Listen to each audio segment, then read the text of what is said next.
Democrat from California and a member of the Budget Committee. Congressman Khanna, good morning, and thanks for being back on the show. Thank you, Hallie, for having me.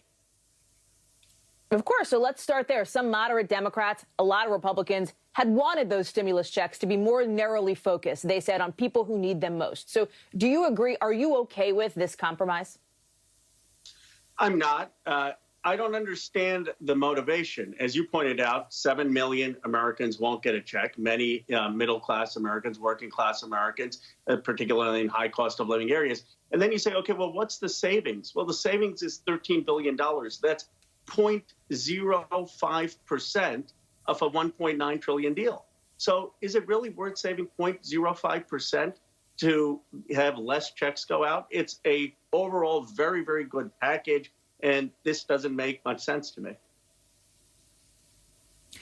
It does touch on the idea of compromise, and that is something that is obviously front and center in the discussion around this bill and others. Our team on Capitol Hill talked with one of your colleagues and more moderate colleagues, Josh Gottheimer, co-chair of the House Problem Solvers Caucus. You know, I believe him, of course, who said they're getting frustrated, right, with the idea that there is high-profile, high-priority legislation passing that really doesn't have a shot in the Senate without getting Republican support. He says we're not interested in just passing a bunch of partisan bills that sit in the Senate without action. Congressman, does he have a point? Josh is a good friend, but what I would argue is the definition of partisanship is not what Republican senators or Republican House members are for. It's what the Republicans around the country are for. And when you look at checks to Americans, when you look at the popularity of COVID, when you look at things like an increase in minimum wage, those have overwhelming support, 60 to 70% support. Those are the policies that House Democrats are putting forward.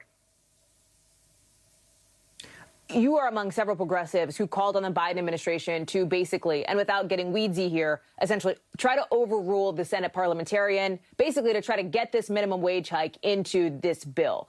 That fight seems to be over. Are you closing the book on it, given what we have heard, the signals from the White House and from some in the Senate that just doesn't seem to be going anywhere? Hallie, we have not. There hasn't been a ruling, as you know, by the chair yet. Senator Sanders will be offering an amendment for $15. I hope the chair will rule that in. Here's the important point. It's not just whether you believe in a $15 wage. Even if you believe in a $12 wage or an $11 wage, to get 51 votes to be able to pass it, you need to use it through the reconciliation process, or you have to overturn the filibuster. The only other option is to count on 10 Republican votes to increase that wage. Given that you haven't had one Republican vote for the COVID relief, I'm dubious. And then you look at Senator Romney's plan, it's only $10. That's woefully inadequate. And it comes with a poison pill, which would have the E-Verify system, which wouldn't get any Democratic votes and would actually depress wages because it would take away bargaining power from many who are undocumented. So our view is this is the way to get a minimum wage raise. But it comes back to this idea, though, of what is partisanship and what is compromise, right? And you look at another example of that, which is what happened overnight with the House approving that big bill looking to change campaign finance, voting, ethics laws. But in the Senate, the filibuster may prevent it from ever becoming law. There are moderate Democrats, as you know, Joe Manchin, Kyrsten Sinema, for example, who want to keep that filibuster. They say it promotes and it kind of forces bipartisan cooperation.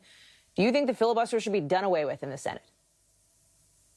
I do, and I respectfully disagree with Senator Manchin, who I've worked with. But if you read Adam Jettison's book, and I think really every American should look at the history, the filibuster was originally an invention of Calhoun. It wasn't an invention of Madison or Jefferson, and it's been used by slave states in the 19th century and to oppose civil rights legislation through the 1960s. So I don't understand, as President Obama called the filibuster a relic of Jim Crow, I don't understand why modern America in 2021 needs to have that tool.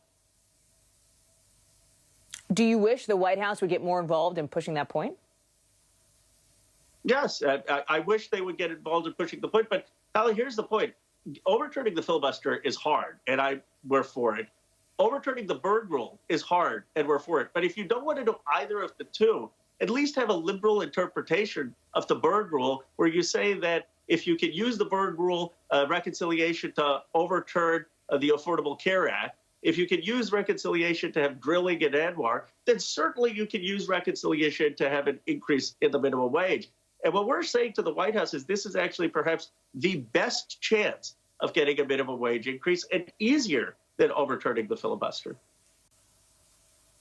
Let me ask you, before I let you go here, Congressman, about something we started the show with, and that is the security situation at the Capitol. Obviously, the House, your chamber, is not in session. It was canceled after that intel bulletin. The Senate still is in session. Can you tell me your perspective or anything you can share with us about the intelligence, the threat? Do you think it was the right move to cancel today's session? I do, Hallie, and as you can tell, I'm not interviewing from my office. It's concerning. I was just going to ask you. It looks like you're not there. Yeah. You know, it's concerning among colleagues, both Democrats and Republicans. I have a lot of respect for the Capitol Police and National Guard who are guarding the building. It's just very, very sad. And I think Americans should reflect on that. The actual business of the people in the House of Representatives today was grounded to a halt. Members of Congress aren't able to come to do their jobs for democracy. This is a big deal and a really sad day in American democracy.